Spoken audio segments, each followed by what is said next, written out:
കുതിർത്ത് വെച്ചിരിക്കുന്ന ജീരകശാല അരി 3 ഗ്ലാസ് വൃത്തിയായി കഴുകി എടുത്തു വെച്ചിരിക്കുന്നതാണ്. ഇന്നൊരു ഫ്രൈഡ് റൈസ് ആയാലോ? അതിനായി ഒരു വലിയ കടായിലേക്ക് ആവശ്യത്തിന് വെള്ളം ഒഴിച്ച് 7 കറുവാപ്പട്ട ഇല, 4 കറുവാപ്പട്ട കഷ്ണം, 7 ഏലക്ക ചതച്ചത്, 6 ഗ്രാമ്പു, ഒരു തക്കോലം ഇത്ര ഇട്ടിട്ട് ഈ വെള്ളം അടച്ചു വെച്ച് തിളപ്പിക്കുക. നോക്കിയേ, വെള്ളം തിളച്ച് അതിലോട്ട് ആവശ്യത്തിന് ഉപ്പിടുക.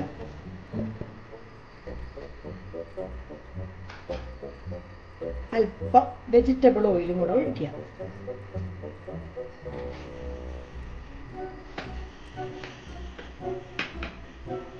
അതിൽ ഒരു അര കഷ്ണം ഒരു ചെറിയൊരു ഉരുളക്കിഴങ്ങിൻ്റെ ആണ്, അത് ഇതിലോട്ട് ഇടുക. ക്യാരറ്റും ഒരു 3 എണ്ണം എടുത്തിട്ടുണ്ട്, ചെറുതായി അരിഞ്ഞാണ്, ചെറിയ ക്യാരറ്റുമാണ്, അതും ഇതിലോട്ട് അങ്ങ് ഇടുക.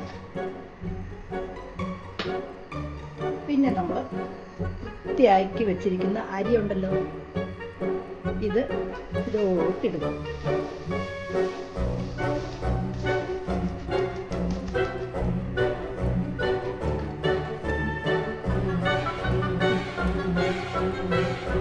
നന്നായി ഇളക്കി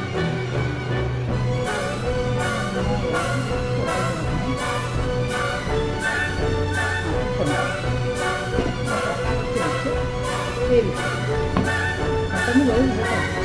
ഇത് ബസാരി അരിയല്ല, ബസാരിയാണ്.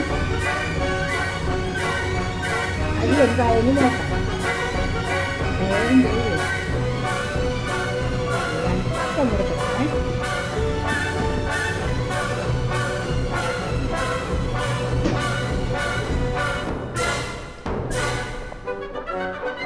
അതുകൊണ്ട്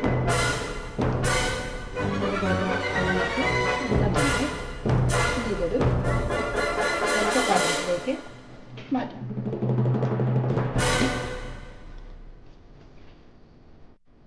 ഇതിൽ നിന്ന് ഈ കറുവപ്പട്ടയുടെ അരിയില്ലേ, അതങ്ങ് എടുത്ത് മാറ്റണേ. അതങ്ങെടുത്ത് മാറ്റണം കേട്ടോ.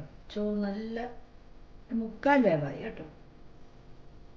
ചൂടായ കടായിലേക്ക് ഓയിൽ ഒഴിക്കുക. വെളിച്ചെണ്ണയല്ല, സൺഫ്ലവർ ഓയിൽ.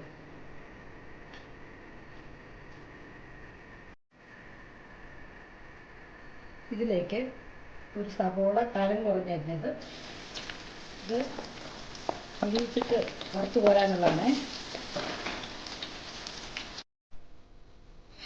സവോള മരിഞ്ഞു, ഇത് മാറ്റി വയ്ക്കുക.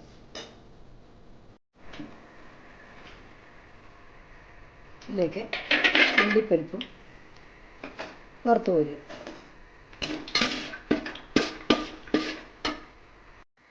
ഈ ഓയിലിലേക്ക് തന്നെ സവോള,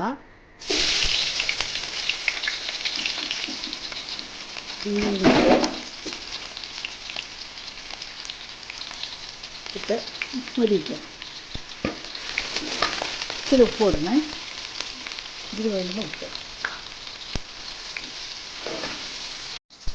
മൊരിഞ്ഞ് വരുന്ന സവാളയിലേക്ക് ഒരു ക്യാപ്സിക്കം അരിഞ്ഞത്, ഒരു ക്യാരറ്റ് ചീകിയത്, 2 തണ്ട് കറിവേപ്പില ഇതുകൂടെ ഇട്ട് നന്നായി ഒന്ന് വഴറ്റുക. ഇതെല്ലാം വഴണ്ട് വരുന്നേ. ഇന്ന് എന്നെ സഹായിക്കാനായിട്ട് എൻ്റെ സ്റ്റുഡൻ്റാണ് വന്നത്, ഐശ്വര്യ. അവൾക്ക് പെട്ടെന്നൊരു തലകറക്കം ഉണ്ടായി. ഇപ്പം ക്യാമറ പിടിച്ചുകൊണ്ടിരുന്നത് അവളാണ്, പക്ഷെ അവളെയും കൊണ്ട് ഇപ്പോൾ ഡോക്ടറെ അടുത്തേക്ക് പോയി. ഇനിയൊക്കെ ഞാൻ തന്നെയാണ് ചെയ്യുന്നത് കേട്ടോ. ഇത് ഏകദേശം മൊരിഞ്ഞ് വരുന്നു. മൊരിയണ്ട, ഒന്ന് വഴണ്ടാണ്, ആ ബീൻസൊക്കെ ഒന്ന് വേവണം. ഇതിലോട്ട് കുറച്ച് നെയ്യ് ഒഴിക്കുക.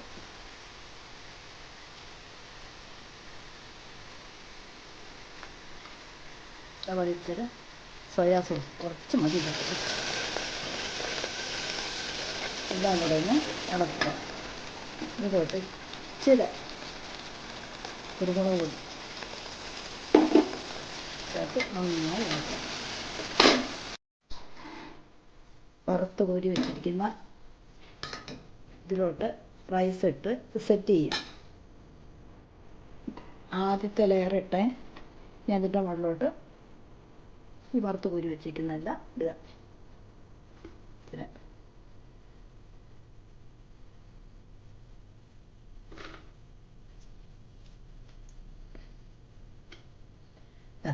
ചില മല്ലിത്തല കുറച്ച് മതി. രണ്ടാമത്തെ സെറ്റും ചോറിട്ടേ, ഇനി അതിൻ്റെ മുകളിലോട്ട് ബാക്കിയുള്ള എല്ലാം ഇടുക.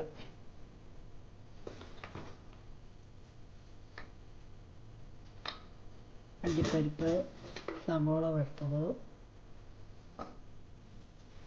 ലേശം മല്ലിത്തല, അതിൻ്റെ പുറത്തോട്ട് ചെറുനെയ്യ് കൂടെ, എന്നിട്ടൊന്ന് അടച്ച് വെച്ച് ഒന്നൊരു 5 മിനിറ്റ് ചെറിയ തീയിൽ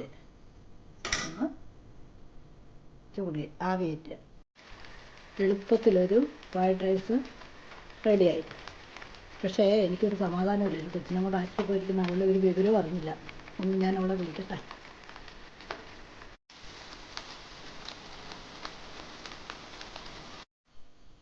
സംഭവം തുടങ്ങിയാലോ? എങ്ങനെയുണ്ട്? ഇത് എനിക്ക് 9 പേർക്ക് സെർവ് ചെയ്യാൻ കിട്ടി കേട്ടോ. 9 പേർക്ക്. ഈ 2 പാത്രം, ഇത് 2 അടക്കമാണ് പറയുന്നത്.